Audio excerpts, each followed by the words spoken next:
हमारी ये चर्चा शहर के इतिहास, हमारी स्थानीय पहचान और विदर्भ की उस गौरवशाली विरासत के बारे में है जिसने पूरे मध्य भारत में आधुनिक शिक्षा की नींव रखी।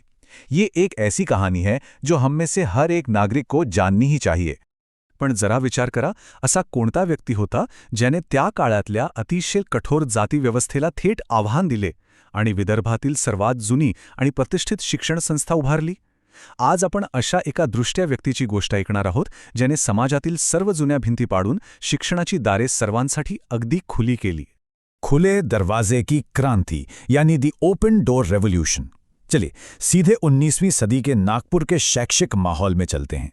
To put things into perspective, 1826 की सर रिचर्ड जेनकिंस की रिपोर्ट अगर हम देखें तो उस समय पारंपरिक पाठशालाओं में केवल 323 छात्र थे। Education was completely exclusive. लेकिन फिर 2 मई 1846 को रेवरेंड स्टीफन हिस्लॉप ने नागपुर के शुक्रवारी इलाके में अपना पहला स्कूल खोला। उन्होंने एक ओपन डोर पॉलिसी लागू की, जहां जाति, धर्म या पंथ की परवाह किए बिना इवन फॉर शेड्यूल्ड कास्ट्स शिक्षा के दरवाजे हमेशा के लिए खोल दिए गए। It was truly a revolutionary step for that era. पण हे सर्व इतकं सोपं नक्कीच नव्हतं. जेव्हा हिस्लॉप यांनी ही सर्वांसाठी खुली शाळा सुरू केली तेव्हा त्यांना उच्चवर्णीय गटांकडून आणि अगदी स्थानिक भोसले राजकर्त्यांकडूनही प्रचंड विरोध सहन करावा लागला. Pushback was immense. पण तरीही हिस्लॉप डगमगले नाहीत. त्यांची युनिव्हर्सल एज्युकेशन म्हणजे सर्वांसाठी शिक्षण देण्याची जी जिद्द होती ती कायम राहिली. आणि त्यांच्याच या ठाम भूमिकेमुळे नागपुरात एका दीर्घकालीन सामाजिक सुधारणेची ठिणगी पडली. कोयला और बोलियों की खोज।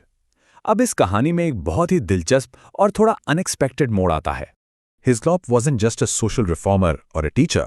His immense academic legacy as a scholar is well documented in prestigious publications like the International Journal of Humanities and Arts. Just imagine, a man comes all the way from Scotland and within just 15 months of arriving in India, he completely masters the local Marathi language.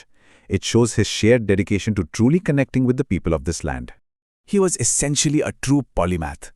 एकीकडे ते एक उत्तम भूगर्भशास्त्रज्ञ म्हणजेच geologist होते. त्यांनी चांदा आणि पेंच व्हॅलीमध्ये कोळशाच्या खाणी शोधून काढल्या. सेंट्रल इंडियामध्ये फॉसिल्स गोळा करून त्यांचे वर्गीकरण करण्याचे अतिशय महत्त्वाचं काम त्यांनी केले.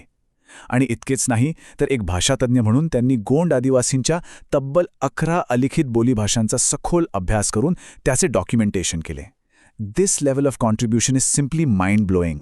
लेकिन इस महान सफर का एक बहुत ही दुखद अंत हुआ. 4 सितंबर 1863 को ताकड़ घाट के पास कुछ प्रागैतिहासिक टीलों का निरीक्षण करके लौटते समय बोरी नदी को पार करते हुए डूबने से उनका निधन हो गया. अपने 46वें जन्मदिन से ठीक 4 दिन पहले ही उन्होंने इस दुनिया को अलविदा कह दिया. पर यह एक अंत नहीं था, बल्कि एक अमर विरासत की शुरुआत थी. विदर्भ का सबसे पुराना विरासत संस्थान, और यहीं से जन्म होता है उस ऐतिहासिक संस्थान का जो आज विदर्भ में उच्च शिक्षा का एक मजबूत स्तंभ है, हिस्लॉप कॉलेज. या संस्थेचा जो इतिहास आहे, we can clearly divide it into 3 main eras. सुरुवातीला 1845 ते 1882 पर्यंतचा काळ, ज्यात हिस्लॉप यांनी अँग्लो व्हर्नॅक्युलर शाळा सुरू केल्या. त्यानंतर 1883 मध्ये औपचारिक कॉलेजची स्थापना झाली. And remember, this is pre dating Nagpur university itself. आणि शेवटी 1941 मध्ये या संस्थेचे संपूर्ण व्यवस्थापन भारतीयांच्या हाती सोपवण्यात आले. आधुनिक शिक्षा और डॉक्टरेट अनुसंधान. चलिए अब इतिहास के पन्नों से निकलकर आज के इस आधुनिक और जीवंत एकेडमिक हब को देखते हैं. The academic spectrum they offer today is absolutely massive. The science faculty is doing cutting-edge work across biotechnology, zoology, and physics.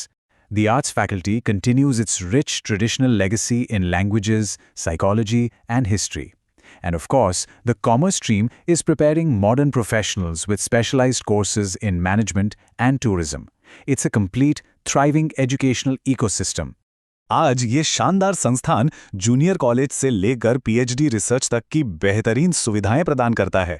और एक बहुत ही खास ऐतिहासिक गौरव की बात यह भी है कि 1954 में पूरे विदर्भ का सबसे पहला जर्नलिज्म डिपार्टमेंट यानी पत्रकारिता विभाग इसी कॉलेज में स्थापित किया गया था. दिग्गजों की विरासत.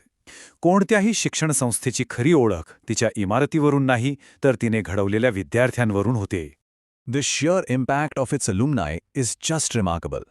ज्युडिशरीमध्ये आपण पाहिलं तर जस्टिस एम बी नियोगी आणि जस्टिस एम एन चंदूरकर राजकारणात माजी मुख्यमंत्री स्वर्गीय पंडित रविशंकर शुक्ल आणि सर हरिसिंग गौर यांचं नाव तर सुवर्णाक्षरात कोरलेले आहे. They were actually a part of the constituent assembly that framed our Indian constitution. तसंच शिक्षण क्षेत्रातही अनेक विद्यापीठांचे पहिले कुलगुरू ह्याच कॉलेजने आपल्याला दिले आहेत. तो कुल मिलाकर बात यह है कि 130 से भी अधिक वर्षों से हेरिटेज स्टेटस प्राप्त ये संस्थान सिर्फ डिग्रियां ही नहीं बांट रहा है, बल्कि शिक्षा और सामाजिक सुधार की उस महान परंपरा को पूरी निष्ठा के साथ आगे बढ़ा रहा है जिसकी मजबूत नींव रेवरेंड स्टीफन हिस्लॉप ने रखी थी. आता जाता जाता एक अतिशय महत्त्वाचा प्रश्न नक्कीच निर्माण होतो. 1846 मध्ये विषमतेच्या त्या कठीण काळात रोवले गेलेले हे समानतेचे आणि ज्ञानाचे बीज विदर्भाच्या आणि या शहराच्या पुढच्या शतकाला नेमका कसा आकार देईल, हा नक्कीच विचार करण्यासारखा विषय आहे.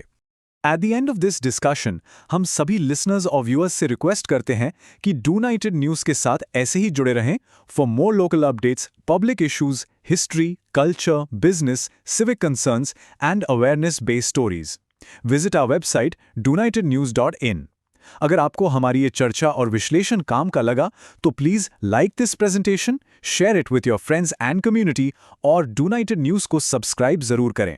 Comment below and suggest the next topic you want to know about.